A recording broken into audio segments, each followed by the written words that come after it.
Sportivi siciliani di 7 Gold, canale 15 del digitale terrestre, di nuovo insieme anche questa settimana per continuare a parlare di calcio dilettantistico siciliano. Lo facciamo puntualmente ogni mercoledì alle 15:20 in diretta per parlare soprattutto del campionato di Serie D ma anche del campionato di eccellenza. Nella puntata di mercoledì il nostro ospite della settimana, ovvero questa settimana Fabio Capuana. Buon pomeriggio Ettore, buon pomeriggio a tutti i tuoi telespettatori. Allora, doppio ruolo oggi all'interno della trasmissione perché sei giustamente un dirigente della Federazione Italiana Gioco Calcio, del Comitato Provinciale di Palermo, ma sei anche un presidente nazionale di un ente che è nata praticamente da qualche mese e che già suscita una certa curiosità. Ce ne vuoi parlare di questa Enavis? Enavis, assolutamente sì. Intanto mi preme ringraziarti perché tu te lo avevo promesso e sei stato, è la prima volta che noi parliamo e che esce fuori questa associazione.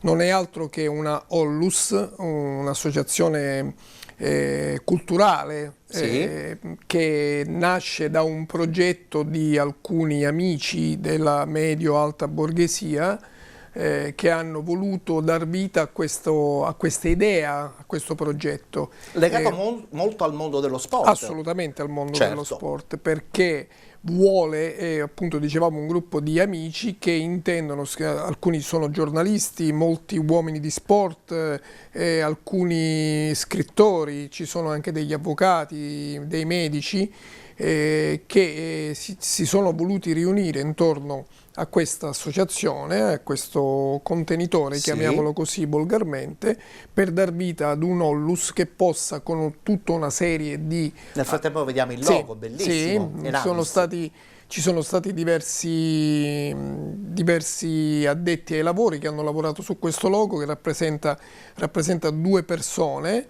senza naturalmente distinzione. Quasi a proteggere quello che è poi lo sport in se stesso, perché noi vogliamo con questa associazione, come dicevo, lottare e contrastare ogni forma di violenza. E ce ne sta purtroppo tanta. Molta all'interno dello sport, ma anche violenza di genere, perché non dobbiamo dimenticare che ancora oggi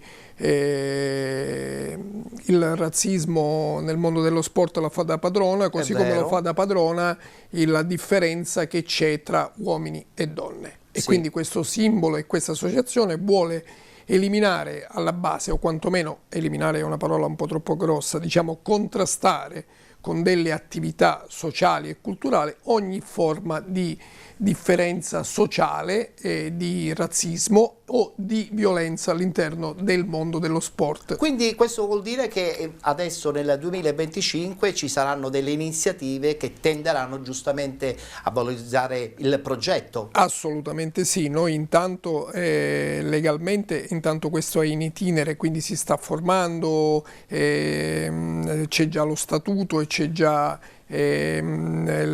si sta registrando tutte le attività, diciamo, burocratiche di questa Ollus, dopodiché ci saranno tutta una serie di iniziative che, collegate, autorizzate agli enti a cui noi poi faremo capo, assolutamente, andranno a, diciamo così, ad organizzare delle manifestazioni che servono appunto a contrastare quella che è la violenza nel mondo dello sport. Ritorneremo a parlare di violenza nel mondo dello sport perché ce n'è tanta, anche e soprattutto devo dire nel calcio, ma adesso parliamo del calcio giocato, perché tu da dirigente sportivo, da dirigente della Federazione Italiana Gioco Calcio, giustamente segui i campionati che in questo momento sono attivi non soltanto qua in Sicilia ma in tutta Italia. In Serie D per esempio sappiamo che c'è un particolare interesse soprattutto per questo Siracusa che a questo punto insomma spera veramente di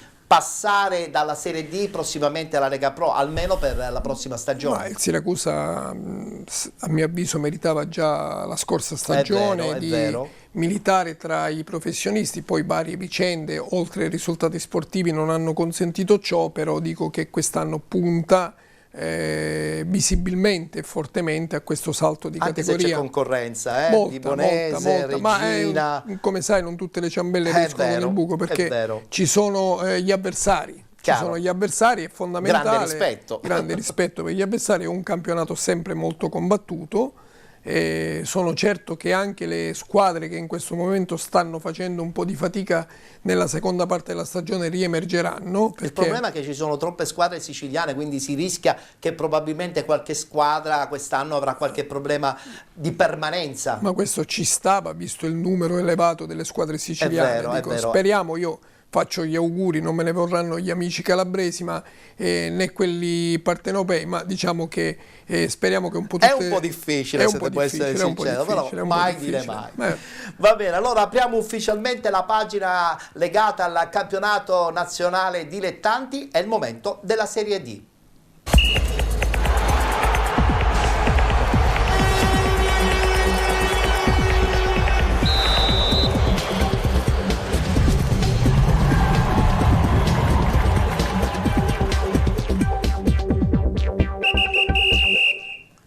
Si è giocata l'11ª giornata, guardiamo subito il tabellino dei risultati delle partite di domenica. Castrum Favara Siracusa Calcio 1-1, rinviata Città Ciriale Vibonese Calcio, Enna Calcio Paterno Calcio 0-0, Ragusa Calcio FC Pompei 0-0, pareggio anche tra Regina 1914 e San Biase, vittoria 3-0 della Scafatese contro la San Cataldese, vittoria anche per il Città di Sant'Agata 3-1 contro la Nis FC, Licata Calcio Acragas 1-1 ed infine Nuovi Gea Virtus che vince in casa contro il Laocri 1909. Guardiamo anche la classifica perché adesso si è un po' ingarbugliata, attualmente soltanto 3 le squadre in vetta, tenendo presente che la Vibonese deve recuperare la partita contro il Città di Aciriale. Al primo posto abbiamo appunto la Vibonese Calcio con Siracusa e Scafatese, con 21 punti la Regina 1914, 17 punti la squadra calabra del San Biase, 16 per Castrum Favara e Paterno Calcio, 15 punti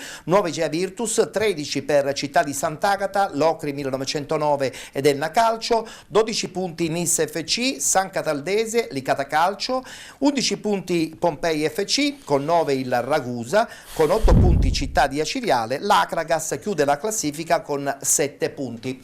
Si ritorna in campo chiaramente domenica prossima, sarà la 12ª giornata, subito la schermata degli incontri che si giocheranno: Acragas Enna Calcio, FC Pompei Nuovi Gea Virtus, Locri 1909 Scafatese FC, Nis FC Ragusa Calcio, Paterno Calcio Città di Aciriale, San Biase Città di Sant'Agata, San Cataldese Castrum Favara, Siracusa Calcio, Licata Calcio ed infine Vibonese Calcio che giocherà il big match proprio contro la Regina 1914.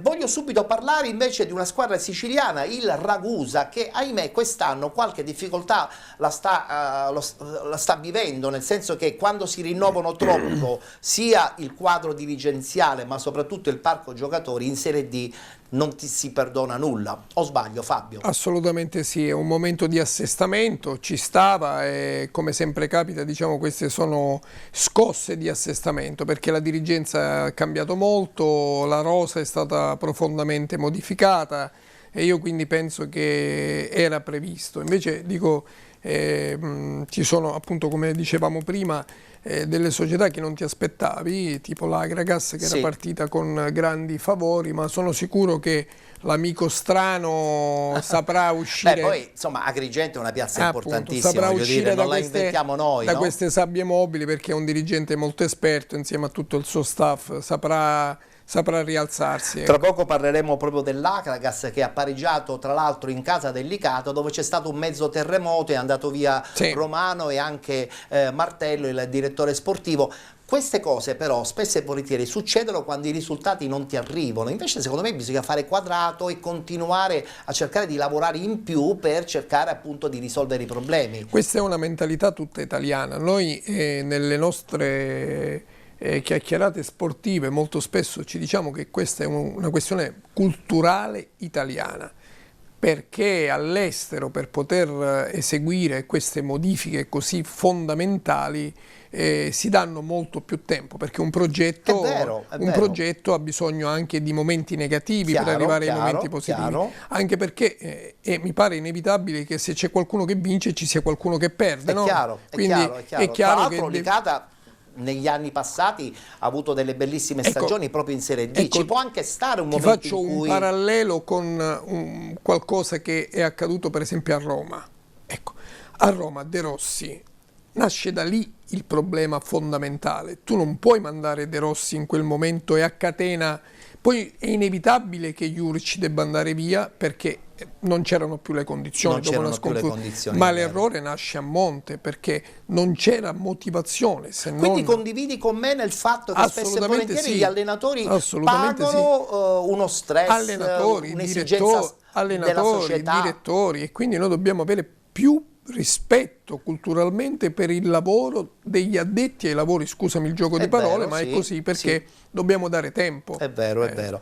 Non vogliono perdere invece tempo a Siracusa perché quest'anno, come hai detto bene tu all'inizio del programma, insomma hanno investito tanto per finalmente arrivare a questa benedetta Lega Pro. Lo scorso anno sappiamo benissimo con tantissimi punti non sono riusciti a passare il fiume perché c'era dall'altra parte un Trapani fortissimo. Quest'anno inaspettatamente è venuta fuori una Scafatese che ha investito tantissimo, una Reggina che secondo me potrebbe diventare certamente una squadra difficile da battere, ma soprattutto questa Vibonese. Della Vibonese parliamo dopo perché adesso voglio sentire un tuo parere invece proprio su questo Siracusa. È sufficiente continuare ad investire tanto soprattutto nei giocatori oppure è anche importante cercare di stabilizzare comunque un quadro dirigenziale che diventa fondamentale? L'arrivo tra l'altro di Mignemi credo che sia stato un segnale forte. Ma io penso che quello sia stato il primo segnale, la bandierina è il punto di partenza, perché Davide è un dirigente sportivo di assoluta affidabilità, molto esperto, ha fatto a Gubbio cose magnifiche. Io tra l'altro lo metterei tra i migliori dirigenti siciliani. È giovane, molto ambizioso e quindi il punto di partenza è dei migliori. Ci vuole tempo, ci vuole grandi investimenti. Mi sembra che il presidente sia anche molto ambizioso. Sì, molto direi. Hanno anche capito che il calcio è fatto anche di visibilità, infatti l'arrivo di Zenga è servito a collegare, a portare entusiasmo, a collegarsi indirettamente con il mondo del calcio che conta, con Sky, quindi ci sono tutti i presupposti per fare bene. Poi Siracusa è una città bellissima. Sappiamo benissimo che piazza è una città bellissima che merita la Serie C. Assolutamente. Merita assolutamente la Serie C. Prima ci va e meglio è per tutti. Per tutto il mondo sportivo. Guardiamoci il pareggio che ha ottenuto proprio questo Siracusa in casa della Castrum Favara. Complimenti a Infantino, ancora una volta sempre intelligentemente riuscito ad imbrigliare la squadra siracusana e con merito ha portato via un punto anche importante per la sua classifica. Guardiamo il servizio.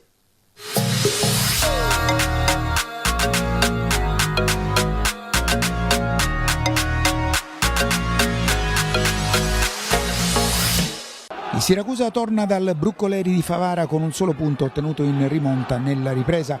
A Turati mancano Limonelli, Di Paolo e Falla che hanno svolto allenamento differenziato, oltre al portiere titolare Iovino squalificato. Al suo posto Turati propone Lumia, davanti a lui la difesa a 4 con i due centrali Sus e Baldan e con gli esterni Barbana a destra e Pistolesi a sinistra. A centrocampo agiscono a Quadro e Palermo. Sotto punta Maggio c'è sempre Candiano con a destra Alma e a sinistra Longo. Inizia male il match per il Siracusa perché al quarto d'ora si stira Barbana, al suo posto Turati è costretto a mandare in corsa in campo il giovane Puzzone. Siracusa pericoloso al 18esimo con un'iniziativa di Alma per Longo, ma viene anticipato dal portiere Scuffia in angolo. Ancora Alma al 25esimo, sinistro strozzato, parato a terra dal portiere di casa Scuffia. Primo pericolo per gli azzurri al 29esimo, da Camilleri alla Piana, gran sinistro e gran parata in angolo di Lumia. Sugli sviluppi del corner seguente l'arbitro vede un fallo di Sus nei confronti di Demin e decreta calcio di rigore. Dal dischetto Baglione realizza spiazzando Lumia. Sulle ali dell'entusiasmo la Castrum Favara sfiora il raddoppio al 34esimo, ancora un'iniziativa di Baglione che mette in mezzo per la Piana, controllo e destro a colpo sicuro che Baldan neutralizza in calcio d'angolo. Il primo tempo si chiude con il Siracusa all'arrembaggio. Al 44esimo Longo calcia di sinistro altissimo e al 45esimo, sempre su cross di Longo, il colpo di testa di Baldan finisce alto sopra la traversa. Nella ripresa subito errore di Baldan con Palma che prova il pallonetto, ma la palla finisce alta. E allora è il Siracusa a pareggiare all'8º. Il cross di Puzzone per il colpo di testa di Maggio che si spegne contro il palo. Non ci arriva Longo, ma ci arriva Candiano che con il piattone sinistro realizza 1-1. Entrano Zampa per Acquadro e Di Grazia per Candiano, ma è la Castrum che si rende ancora pericolosa al 22esimo con Camilleri. Il suo sinistro viene però svirgolato e finisce nettamente fuori. I cambi finali di Turati prevedono Convitto per Longo e Russotto per Alma, ma non producono l'effetto sperato e allora finisce così con l'1-1 e con il Siracusa che deve adesso preparare la gara casalinga di domenica prossima in casa contro il Licata dell'altro ex mister Retuseo Pippetto Romano.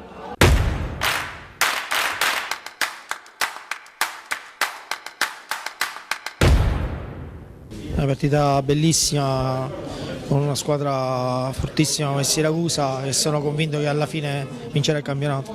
Come ha detto il vostro allenatore nella precedente intervista prima della partita, è una squadra giovane e non ha paura di giocare. Queste sono le situazioni che si creano quando una squadra quasi non ha nulla da perdere. Ma è stata una partita combattuta, vibrante, una partita di categoria. Siamo andati in svantaggio, siamo stati però bravi a stare in partita, a recuperarla e ci è mancata poi la stoccata giusta per vincerla, però ci prendiamo questo punto e cerchiamo di andare avanti come sempre con fiducia.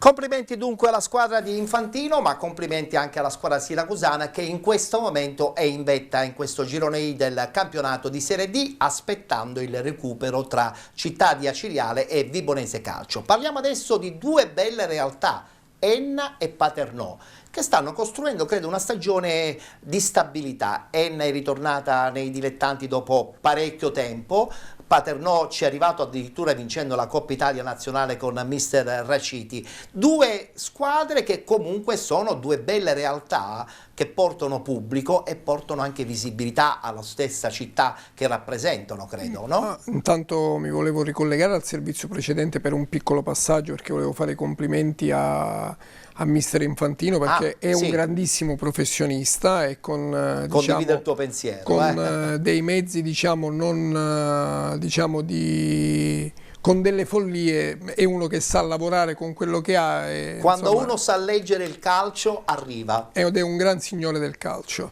Sì, mi dicevi Enna e Paternò hanno riconquistato la categoria meritatamente. Io penso che sia l'Enna che il Paternò meritino di stare in Serie D. So che l'Enna sta facendo anche dei grossi investimenti, voglio fare i complimenti a quella dirigenza perché ha creato una cosa che in Sicilia squadre ben più blasonate e squadre che sono in categoria superiore ancora non hanno voluto fare, ovvero hanno creato la città, la casa Enna. Sì, è vero, Stompo e Montesano, questo duo. Voglio fare i complimenti. Che veramente sta lavorando per portare in alto il nome dell'Enna.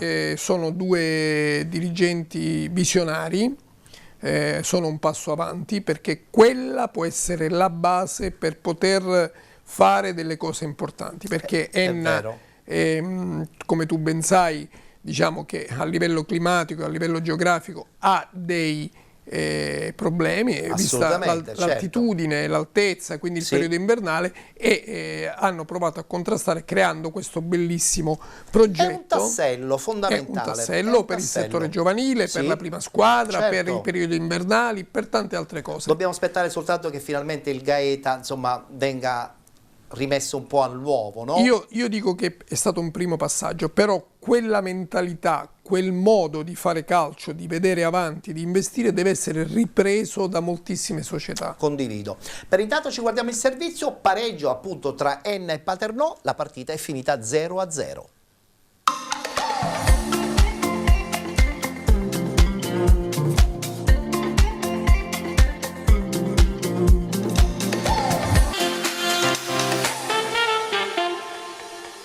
L'11ª giornata del girone I di Serie D chiude un autentico tour de force settimanale che ha coinvolto tanto l'Enna quanto il Paternò sul prato verde del Generale Gaeta. Le due squadre si affrontano in un match che vale tanto in termini di classifica, dopo aver entrambi superato il turno dei 32esimi di Coppa Italia Serie D, eliminando l'Agragas e il Siracusa. Le formazioni partendo dall'Enna che schiera Simeoli, Amenta, Baie, Moreso, Otero, Sena, Cardore, Cristiano Timoneri, Nardella e Cicirello. Il Paternò risponde con Mileto, Sinatra, Marino, Panarello, Bertella, Porcaro, Guida, Sanseverino, Viglianisi, Asero e Retucci. La partita è affidata al fischietto del signor Federico Bruschi, sezione di Ferrara. Gli assistenti sono Ivan Melciuk di Bologna e Alessandro Ori, sezione di Reggio Emilia. Partiamo col film del primo tempo. Ci sono subito problemi per Baie che si infortuna, al suo posto entra Espasa al 36esimo. L'unico tiro, se così lo vogliamo considerare, del primo tempo affidato all'Enna, affidato a Cristiano. Pallone che finisce ampiamente fuori. Queste le pochissime emozioni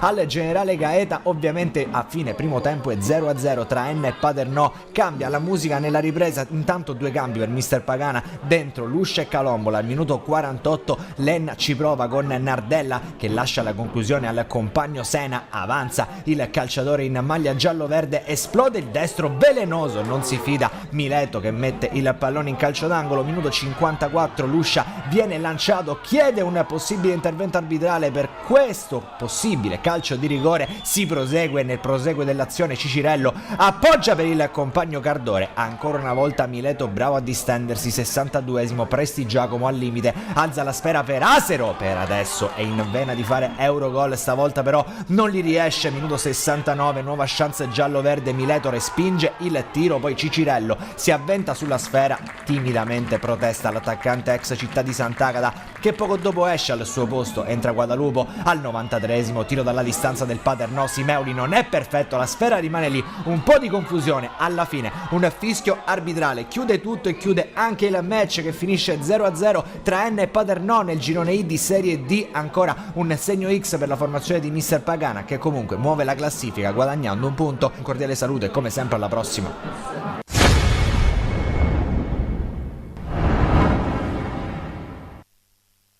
Enna e Paternò dunque che si dividono la posta in questa domenica molto invernale. Avete visto la temperatura di Enna con un nebbione, però alla fine per fortuna la partita si è potuta svolgere, mentre invece c'è sempre appunto da recuperare Città di Aciriale e Vibonese Calcio, e le condizioni certamente avverse di questi giorni probabilmente rischieranno ancora di allungare la possibilità di recuperare questa partita del campionato di Serie D. Mentre invece possono già partire le immagini, la Scafatese vince 3-0 addirittura contro la San Cataldese. Scafatese che a questo punto insomma è dichiaratamente la squadra che vuole cercare di portare a casa questa promozione in Lega Pro. A Scafati hanno fatto le cose veramente in grande quest'anno.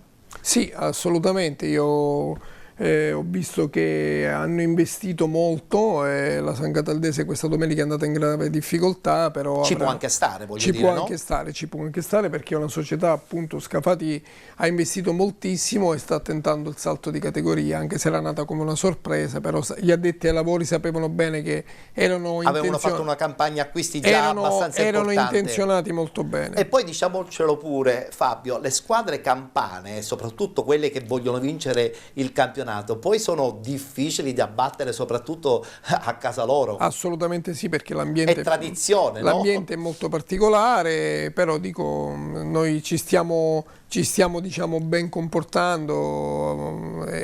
La Sicilia anche l'anno scorso ha mostrato che può andare a vincere anche in Campania, perché abbiamo vinto diverse volte. E ancora prima con il Catania, l'anno scorso con il Trapani, quest'anno con il Catania, l'anno scorso con il Catania. Tra l'altro sottolineiamo che comunque la San Cataldese, che sin qui si è comportata decisamente bene, è una squadra che ha un obiettivo: mantenere la categoria. Pigatella sappiamo benissimo è uno arcigno, uno che non molla mai. La San Cataldese, dico, il plauso che va fatto a questa società è che, vedi, io questo prima parlavamo di dirigenti, e un altro dei fattori importanti all'interno di un progetto è la continuità. La San Cataldese sono diversi, moltissimi anni che mantiene questa categoria è vero. Quindi in maniera solida, senza mai rischiare, esserci sempre, più importante di esserci qualche volta affiammate. Tra l'altro con di riflesso un avversario importante che è la Nissa, che invece in pompa magna ha fatto delle dichiarazioni di assoluto valore per la sua stagione. Però ti dico, ecco, appunto, hai fatto un esempio, la Nissa ha lottato tantissimo per ritornare in Serie D, per ritornare a quello che era lo splendore di questa grandissima società con un grandissimo blasone. Però invece la San Cataldese sono anni che mantiene quella categoria. E non è facile. Con grande onore, con grande orgoglio e con grande serietà. È vero, è vero. Quindi complimenti a tutto l'entourage di San Cataldo. Complimenti anche alla regina, perché comunque essere lì nel quartetto delle squadre che cercheranno di vincere questo girone I del campionato di Serie D non è mai facile. Qualche risultato negativo, però è anche vero che la distanza ormai dalla vetta è veramente poca, e poi tra l'altro domenica prossima ci sarà un big match importantissimo. Sentiamoci il mister, ma soprattutto vedremo anche gli highlights di questo pareggio contro il Sambiase.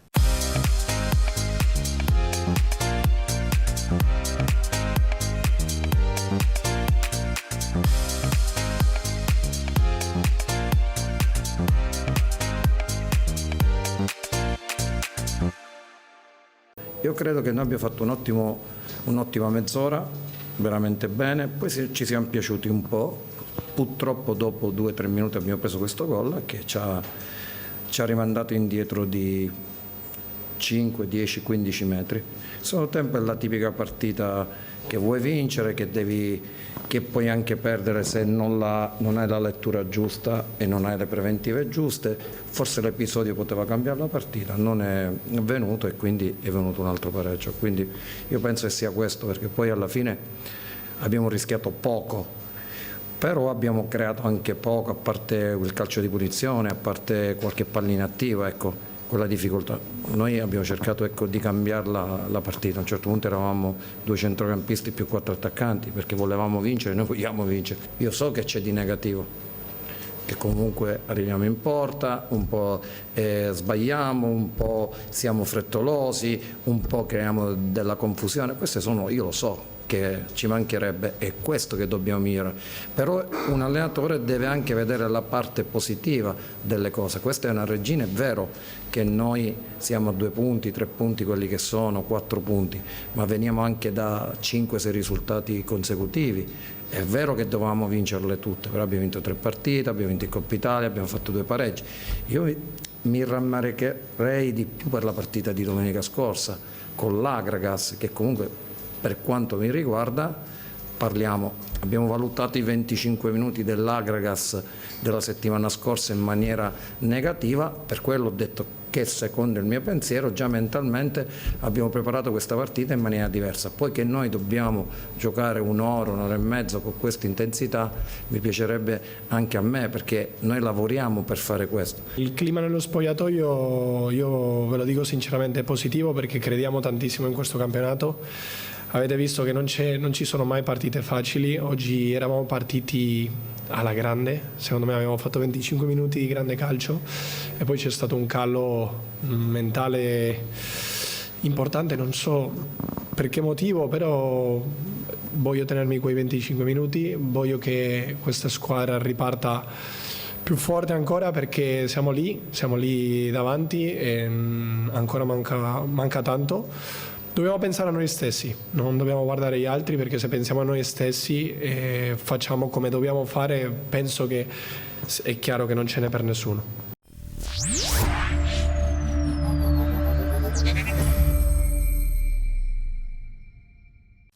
Beh, diciamolo pure, Pergolizzi e compagnia sono determinati e sicuramente sarà una cosa bella soprattutto per questo girone, che così sino alla fine potremmo cercare soltanto di intuire chi può vincerlo questo girone I, no? Fabio? Assolutamente sì, vedevo prima le immagini, commentavamo con te mentre scorrevano le immagini, e diciamo che la Regina, tra virgolette, in questa categoria c'entra poco e niente.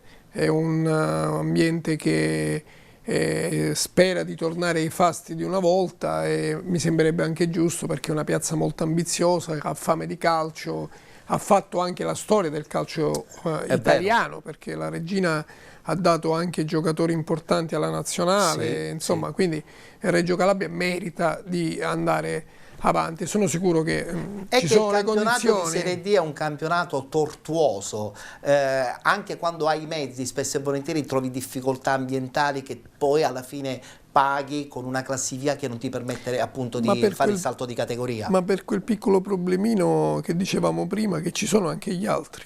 Certo, ci sono anche gli altri, giustamente. E siccome a vincere è soltanto una e le altre si devono accontentare di un passaggio di un budello molto stretto. Molto stretto, perché sappiamo benissimo che i playoff lasciano il tempo che trovano. Quindi... Senti, invece parliamo di questa Nissa, perché praticamente vince forte contro la Scafatese 7 giorni prima e poi mi perde, attenzione, merito al Città di Sant'Agata, mi perde una trasferta tra virgolette un po' abbordabile. Nel frattempo possono già partire le immagini di questa sconfitta 3-1 in casa della squadra messinese. Che cosa succede nella mente dei giocatori? Cioè, tu vinci una partita meravigliosa 4-2 contro la Scafatese, ambiente galvanizzato, e poi ti sciogli come neve al sole, come si suol dire, in una partita che sulla carta era abbordabile. Grande merito però anche al Città di Sant'Agata. Assolutamente sì, ma la Nissa ha voluto fortemente questa categoria. Ha fatto intanto una cosa importante, perché ha confermato uno dei migliori tecnici che ci sono, Terranova, sì. Terranova,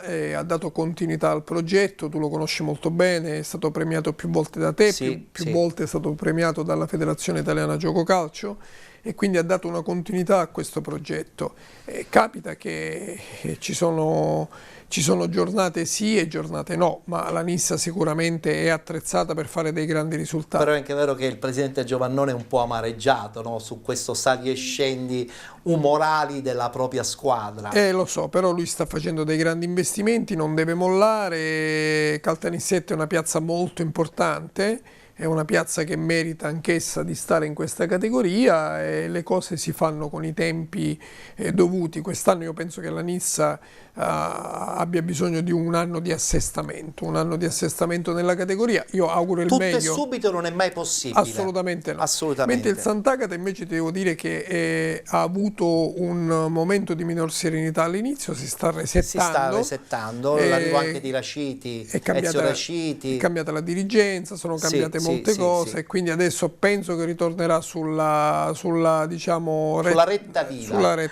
Anche perché insomma proprio Città di Sant'Agata negli ultimi anni si è giocata anche la chance dei playoff, a dimostrazione che comunque il suo andamento in questa categoria è stato sempre medio-alto, quindi ci è sembrato strano che appunto in questa parte iniziale della stagione non siano andate bene le cose. Guarda, è una Serie D difficilissima. Molto difficile, molto bella, molto avvincente.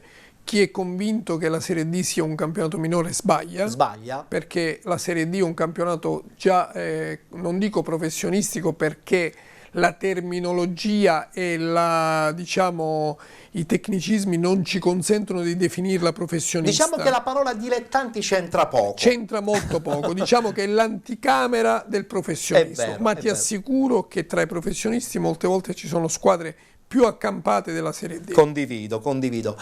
È andata male a Licata, è stata una settimana diciamo non molto positiva. Dopo aver pareggiato in casa contro l'Acragas ci sono state le dimissioni di mister Romano e anche del direttore generale Martello, che già da parecchi anni insomma hanno creato un'ossatura importante a Licata. Sofferenza, abbiamo detto, che probabilmente ci può anche stare, perché stare sempre a grandi livelli non è mai facile, quindi perdoniamo questo fatto, però mi amareggia il fatto che insomma, questi due importanti nomi di Licata abbiano mollato così quasi senza giocarsi un'ulteriore chance. Ma noi non siamo all'interno delle dinamiche societarie e quindi questa è una cosa che ecco, dobbiamo parlare con profondo rispetto, certo, ci mancherebbe, e con profonda ammirazione per quello che hanno fatto nel corso degli anni. Avranno avuto le loro motivazioni. Certo è che Licata e il calcio siciliano perdono dei grandi protagonisti, perché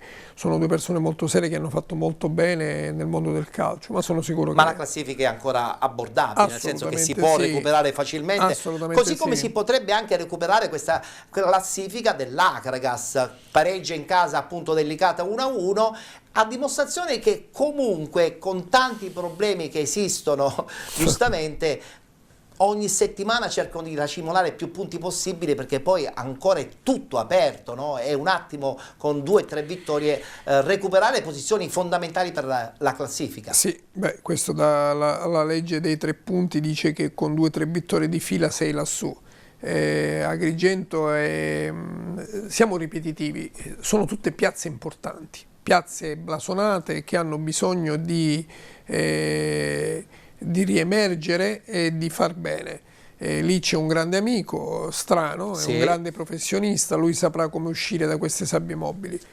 Diciamo che lo chiamano il gigante non a caso, l'Akragas, e quindi io sono certo che sapranno trovare la via per poter ritornare in sella, ecco. Anche perché i fasti di Agrigento li conosciamo tutti, non dobbiamo raccontare certamente noi la storia di questa società. Assolutamente. Voglio chiudere il tabellino riguardante il campionato di Serie D parlando di Nuova Igea Virtus che vince in casa contro il Locri 1-0. Ci guardiamo il servizio e poi appunto chiudiamo il discorso riguardante la Lega Nazionale Dilettanti, cercando anche di capire quale effettivamente sarà la squadra che vincerà questo girone. È un po' ingarbugliato fare un pronostico adesso, ci tenteremo con il nostro ospite. Guardiamoci il servizio vincente della Nuova Igea Virtus.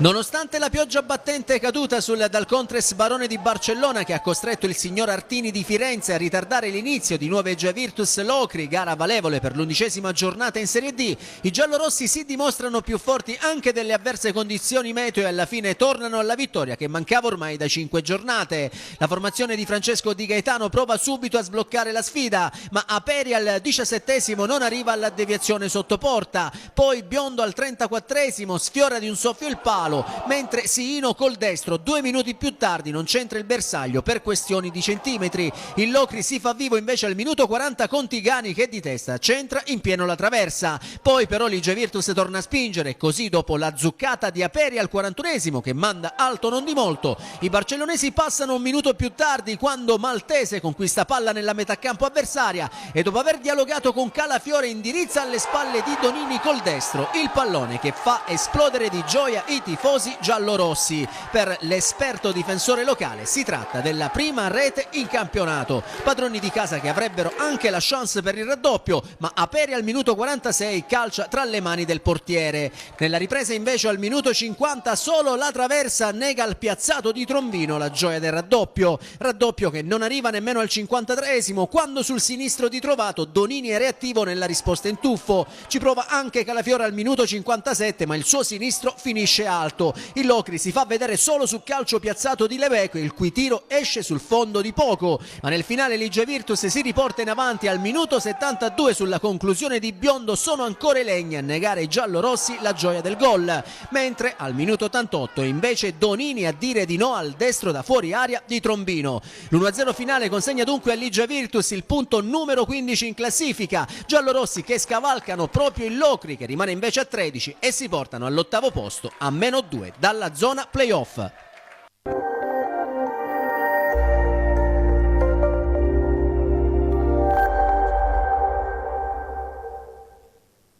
Allora Fabio, proviamo a fare un pronostico e così chiudiamo il tabellino del campionato di Serie D. 4 squadre: Vibonese, Reggina 1914, Siracusa Calcio e poi potenzialmente la quarta ed importante Scafatese FC.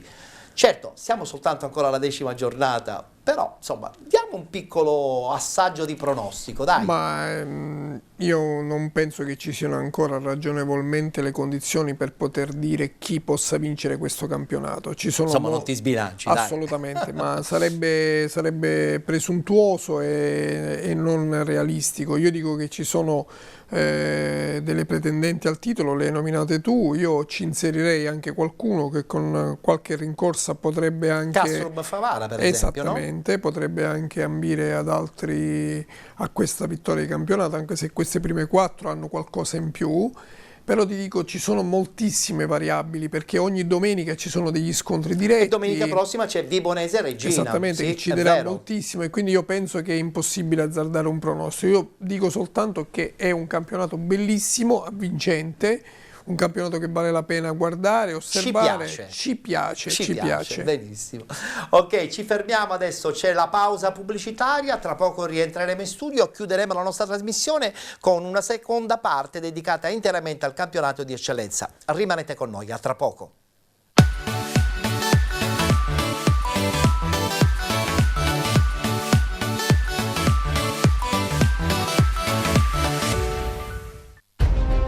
Già al secondo minuto la Juve è in vantaggio. La palla viaggia da Bettega ad Anastasi, a Scirea a Cucureddu. Cross del terzino, testa di Guida ed Anastasi al volo facente.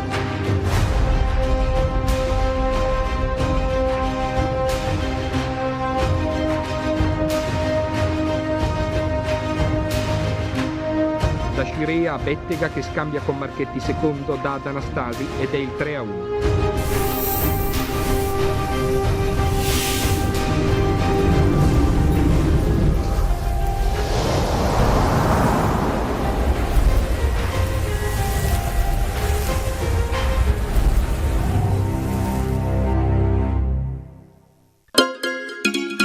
Benvenuti da Giada Immobiliare.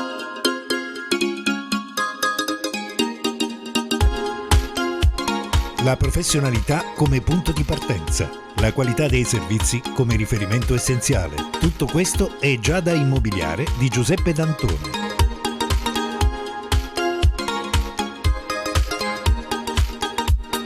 Servizi di compravendita ed affitti, supporto per concessioni mutui e consulenza finanziaria ed inoltre assistenza a partecipazione ad aste giudiziarie e consulenza tecnico-legale. Giada Immobiliare, via Etnea 734, Catania. Info 095 61 74 981 oppure 095 61 74 973. Visita il sito con le nostre proposte www.giada-immobiliare.it.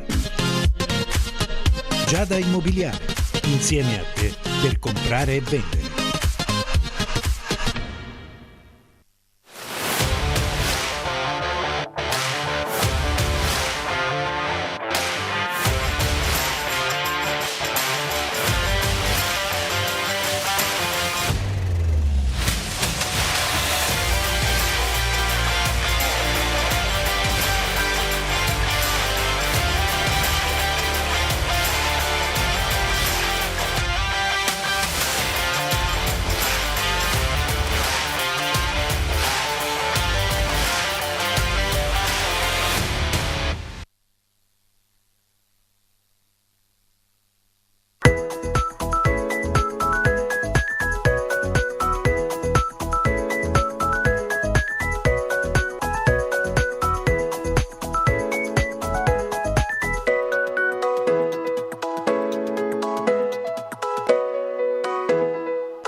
Siete ancora con Penalty, in diretta ogni mercoledì alle 15:20 sul canale 15 di 7 Gold. Vogliamo anche salutare gli amici di Sesta Rete che guardano la nostra trasmissione in replica alla sera della giornata del mercoledì.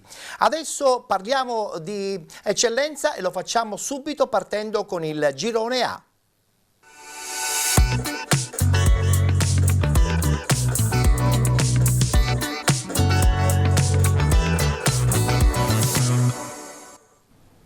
Si è giocata la 9ª giornata, subito la schermata dei risultati. Parmonval Partinico Audace 0-0, Casteldaccia batte Accademia Trapani 2-1, Athletic Club Palermo batte Castellammare 3-0, Città di San Vito Lo Capo Marsala 1912 0-0, pareggio tra Folgore Castelvetrano e Città di Gela 1-1 ed infine i risultati del San Giorgio Piana che vince contro la Don Carlo Missilmeri 2-1, Oratorio San Cile San Giorgio che vince contro l'Unitas Sciacca 2-0 ed il super giovane Castelbuono che batte 2-0 il Lascari Cefalù. In classifica conferma al primo posto per l'Athletic Club Palermo 21 punti con 18 Don Carlo Misilmeri, 17 Città di Gela con 16 San Giorgio Piana ed Unitas Sciacca, 12 punti per il Partinico Audace con 11 punti Castellammare, Città di San Vito Lo Capo, Parmonval e super giovane Castelbuono, 10 punti Casteldaccia, 9 punti per il Marsala 1912 insieme all'Oratorio San Ciro e San Giorgio, 8 punti Folgore Castelvetrano, 7 punti per l'Accademia Trapani, chiude la classifica con 5 punti il Lascari Cefalù. Allora, una battuta dobbiamo farla per questa bella realtà tutta palermitana, l'Athletic Club Palermo che si conferma in vetta battendo, stracciando 3-0 il Castellammare, a conferma che ci sono idee, ci sono anche soldi probabilmente, ci sono uomini, c'è un tecnico super vincente che è Raciti. Dove può arrivare questo Athletic Club Palermo? Ma intanto ti dico che i soldi servono, ma ci vuole anche la professionalità, giusto, e ci vuole la serietà, perché non tutto si può ottenere con i soldi, altrimenti sarebbe tutto troppo facile. È vero, è vero. Diciamo che danno una grossa mano, ecco, sì, ci aiutano abbastanza.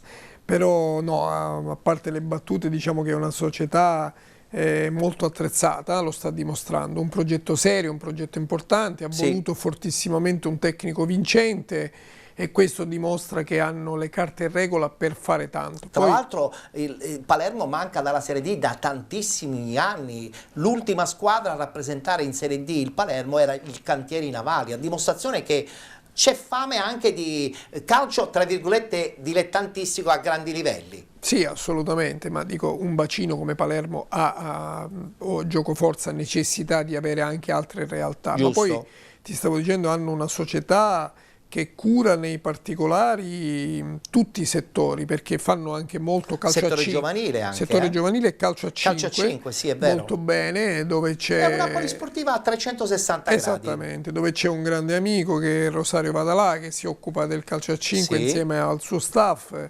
E quindi dico, hanno messo ogni tassello al posto giusto per cercare di fare le cose bene sin dall'inizio, hanno lavorato bene, stanno lavorando bene e quindi i risultati arriveranno certamente. Tra l'altro in questo girone ci sono altre realtà come ad esempio il Città di Gela che ha investito tantissimo, però spesso e volentieri non basta solo investire, ma in questo caso l'Athletic Club Palermo ha dimostrato che oltre a sapere investire ha trovato gli elementi giusti per fare anche un po' la differenza soprattutto, no? Sì, certo. Perché poi i dirigenti fanno anche la differenza. Ma certo, è un campionato di eccellenza che propone moltissime società ben attrezzate e altre che invece hanno fatto, diciamo, percorsi molto validi, per esempio il San Giorgio Piana ha fatto un percorso vincente nel corso degli anni che l'ha portato ad essere ora una protagonista, ma ce n'è tante altre che stanno lavorando bene.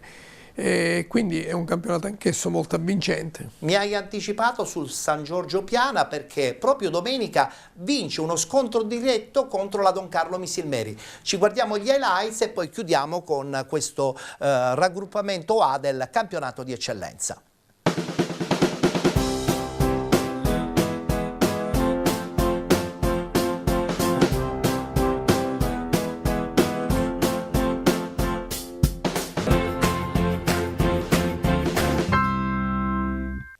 Se è vero che i sogni vengono coltivati per farli diventare una splendida realtà, la realtà di oggi è tale che basta un punto, anzi ne bastano 3 per rendere il tutto un sogno meraviglioso. Bentrovati da Francesco Camuca allo stadio Ali Cauli di Piana degli Albanesi. Questa è San Giorgio Piana, Don Carlo Misilmeri, turno numero 9 del campionato di eccellenza Sicilia Girone A. Buona Maison, scodella per Maltese, Maltese a tu per tu con Di Salvo che respinge, la palla diventa ancora buona per l'attacco con Buona Maison che crossa, palla oltre la traversa ma subito opportunità. Occhio alla punizione, la batte Ricciulli, fischia l'arbitro, la palla messa in mezzo, sorvola la traversa, anzi la scheggia. E ora occhio a Tripoli che si è buttato nello spazio. Tripoli, la parata di Sisei. Tripoli, Sisei in 2 tempi.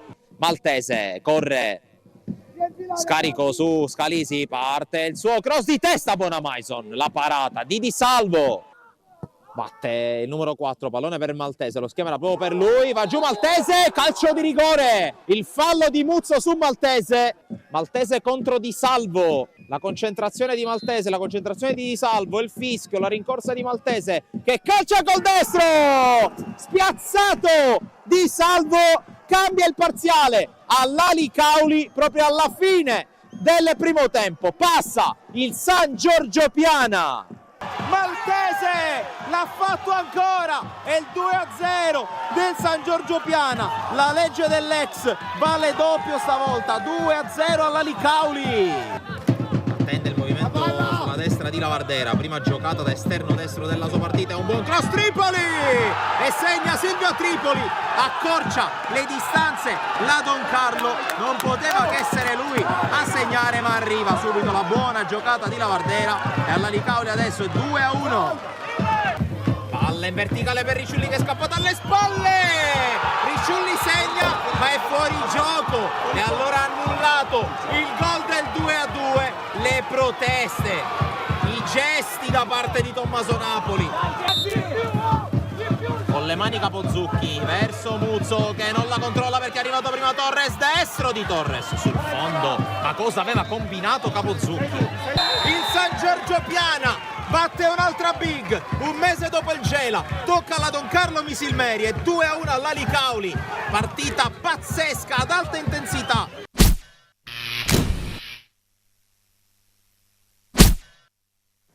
Complimenti dunque alla squadra guidata da un allenatore giovane che secondo me insomma farà parlare di sé, parliamo di Chinnici, San Giorgio Piana che adesso è attesa anche nel recupero contro l'Oratorio San Cile e San Giorgio e potrebbe incrementare la sua classifica. Chiudiamo lo spazio dedicato al girone A e parliamo adesso del girone B.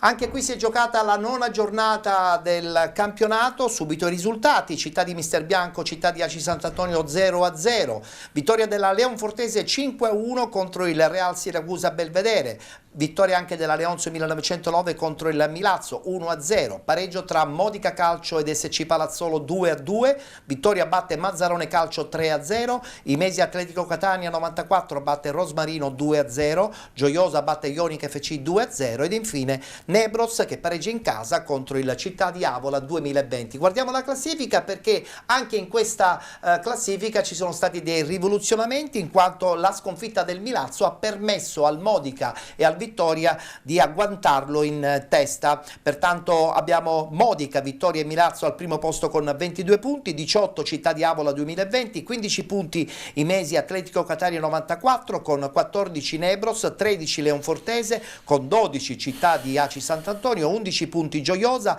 9 punti per la Ionica FC con 8 SC Palazzolo, Leonzio 1909 e Rosmarino, 5 punti Real Siracusa Belvedere e chiudono la classifica con 4 punti il Città di Mister Bianco e con 3 punti il Mazzarone Calcio. Allora, prima di parlare nel dettaglio in maniera molto veloce di questo girone B del campionato di eccellenza, ci sentiamo le parole di Mister Bognani che con la sconfitta in casa della Leonzio perde il primato solitario, però attenzione, rimane sempre in vetta in questo girone B. Guardiamoci l'intervista.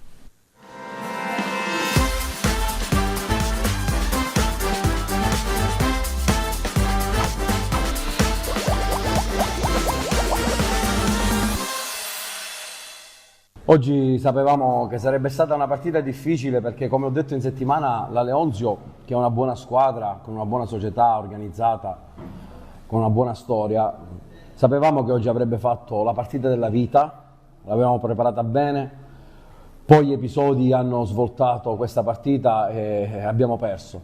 Però ripartiamo da qui, dobbiamo tenere la testa assolutamente alta perché, ripeto sempre, noi non siamo i favoriti che dovevamo vincere il campionato. Mi piace il discorso che si è alzata talmente tanto l'aspettativa su questa squadra, che vuol dire che abbiamo fatto bene, abbiamo lavorato bene e continueremo a lavorare bene, però dobbiamo ripartire da qui. Questa sconfitta ci farà crescere, ci farà maturare.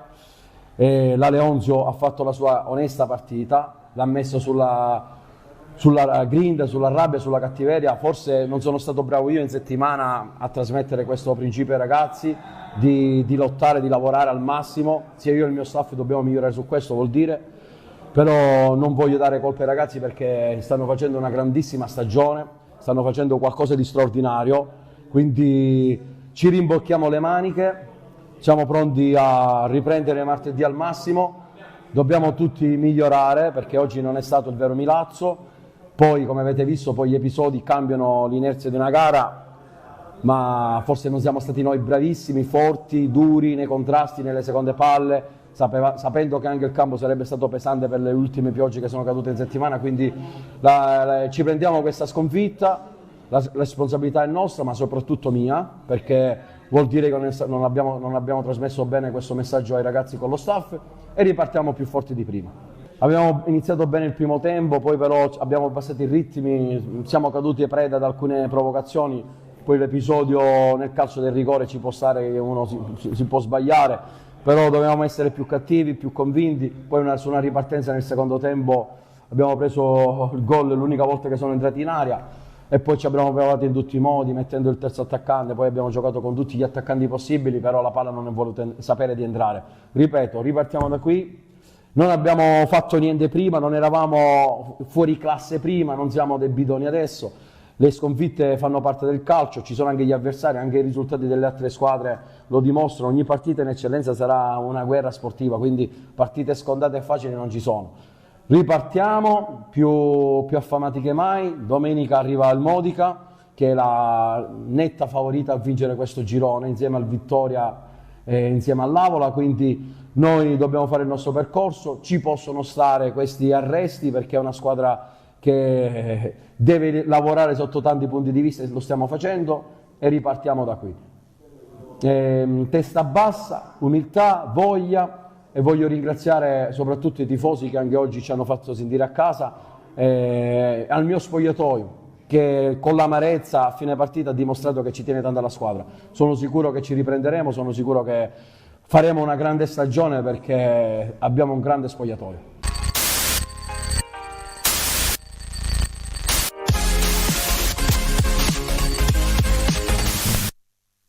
Milazzo dunque che riparte da questa sconfitta in casa della Leonzio, e riparte voglioso di dimostrare che comunque loro ci stanno bene nel gruppo di testa. Giocheranno tra l'altro domenica contro il Modica, un big match. Come lo vedi? Quale potrebbe essere il risultato che ti potrebbe anche sorprendere? No, una tripla. Una tripla, perché è un big match. Si gioca in casa del Milazzo, esatto, un big match. E qui volevo fare un passaggio su mister Bognanni, che abbiamo appena sentito.